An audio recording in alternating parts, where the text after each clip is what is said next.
Hey everyone, it's Ryan here, and it's been 10 months actually now since I closed on the investment property, the duplex that I've covered a little bit. And it's just a video kind of reflecting on some of the things that I learned through the process of this. So starting with this property, I had gotten it about 10 months ago, was able to negotiate down the price even during COVID, and I was pretty happy with it, locked in at a 3.5% interest at a purchase price of $174,900. It's a 2-story side-by-side, bathrooms downstairs. It's got a 3-bed, 1-bath on each side, and it was built in 1920. So since I purchased the property, I've had to manage contractors as well as the entire project of getting floors redone over there, doing some of the work myself, getting paint done, putting a hole in the wall, putting a hole in the ceiling, replacing plaster with drywall, all those sorts of things. To come today to talk about it all. So some of the key takeaways though from this project, and I can get more into it in other videos as well, but honestly, some of the simple things that I took away from this was I found it extremely valuable that I'd done the numbers up front extremely conservatively. When I was looking at this property, it was back in 2021, kind of during COVID, stuff like that. It was in December, and so I was concerned that I was not going to at least break even. I really wanted to break even on it because I knew that in the Midwest, you can generally cash flow pretty well on properties, but for me, I wanted to at least break even. I didn't know if I'd be able to. So I had a calculator spreadsheet that I use anyway to be able to run the numbers on properties. And I ran my numbers very, very conservatively to make sure I would at least break even. And the crazy thing about it is, I mean, it wasn't until I had done all the renovations and stuff, I rechecked the numbers, made sure, and I was really, really glad that I had taken a very, very conservative approach in the beginning, to the point where I was taking rents into account, stuff like that. I was not wanting to do the deal unless I knew that I could make the rents work. And so I was really glad looking back that I took the numbers conservatively. Number 2, I think, is having a really good network, reaching out to people, local real estate agents, stuff like that for referrals. I don't think the work on the flooring would have been done as well if I did it myself. It's not a skill that I wanted to dedicate the time to learning. There's a lot of other things that I had to do in that time. I mean, I learned how to paint decently well over there, but there's no way that I'm as good, at least right now, with cutting flooring and getting it to work perfectly. And to have a 1,000-square-foot project like that of flooring, it's just not something that I was super interested in trying to learn myself, and the time just wasn't worth it. It probably would have taken me double the time, maybe even more, to do it if I would have done it myself. So I was really glad to be able to network and get a good contractor referral from somebody that also ended up saving me money too. Sometimes with referrals, and it's not every single time, some contractors, it's good for them to keep that any of the rates that they get on flooring and stuff like that to save themselves money, but they decided to actually extend that discount to me, and I was able to build a relationship with a local flooring company because of that as well. So having a solid network was extremely beneficial in this deal. Number 3, I think, was actually automating a lot of things early on. I found that when I was trying to market the property for a potential tenant, I found that I was getting a lot of feedback. So, I mean, it was during, it was only, 3 months ago that I had listed the property online for rent, and we're still in kind of a shortage of housing, and that kind of has a ripple effect and hits the rental market as well. But really, really hit hard when this was a pretty desirable option for people. I mean, it still had a decent amount of bedrooms. It still has a sizable bathroom, full bathroom actually.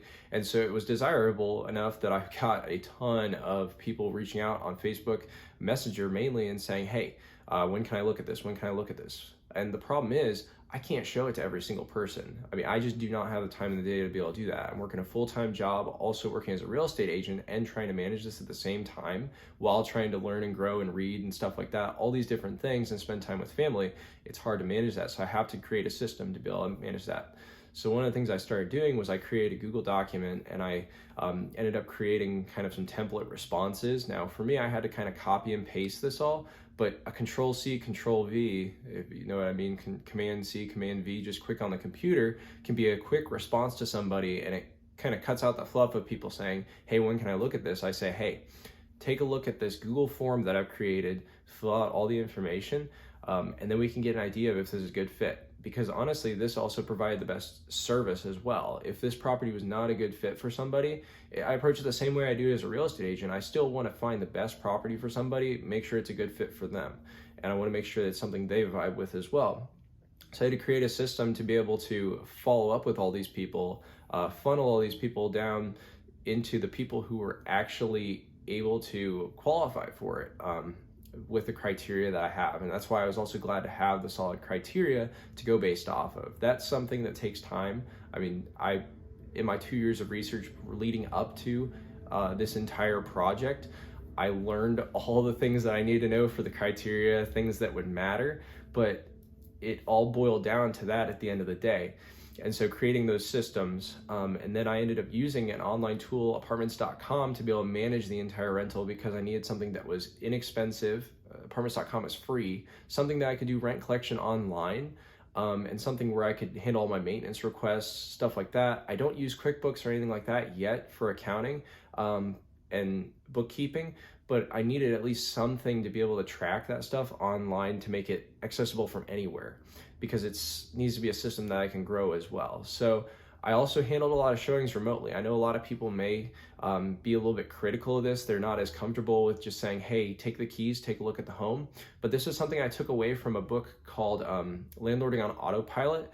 It was a book that was recommended to me, and the guy basically had a key checkout system where you would present your driver's license and they gave you the key. Now with this home, I actually had a lockbox. I was able to put the key in the lockbox, and I just literally said to people, once they got through the funnel of qualifying, getting through my pre-qualification form on Google Forms, which was literally a dumbed down application just for free, because people usually pay an application fee to get an application processed. But this was a simplified application that people would fill out, and it would kind of give me an idea of whether or not they would even apply, whether or not they'd even be good on an application, and that would let them take a look at the home. So I didn't really have any issues with this other than people leaving lights on and stuff like that. That was a small thing, but people always put the key back.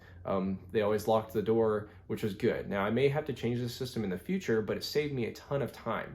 So I'd have them send me an email once they were successful on the pre-qualification survey, and I would ask them for their ID, just a picture of a valid photo ID, have that on hand in case they were to mess up the property or something like that, vandalize it. I would know who they are, hopefully. And so it was a system that worked well enough for me to give them the key. They could let me know if they liked it, if they wanted to maybe fill out an application. Because at that point, I didn't want people to have to be financially responsible for an application if they genuinely were not interested. I didn't want people wasting their money on it. I wanted to provide the best service I could.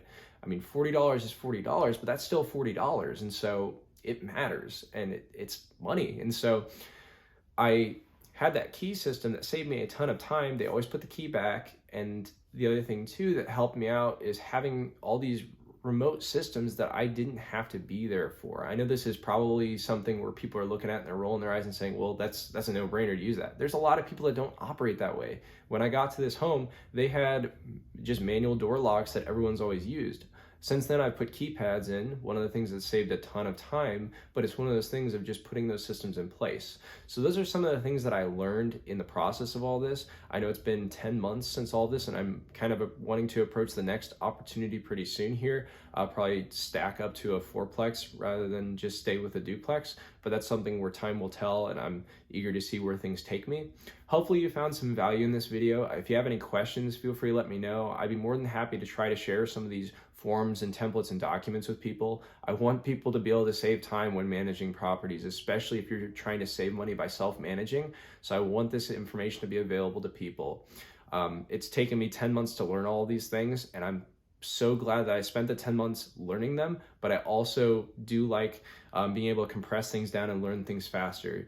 So if you found some value in this, feel free to let me know. Feel free to let me know if you have any questions about it, and I'll see you guys in the next video.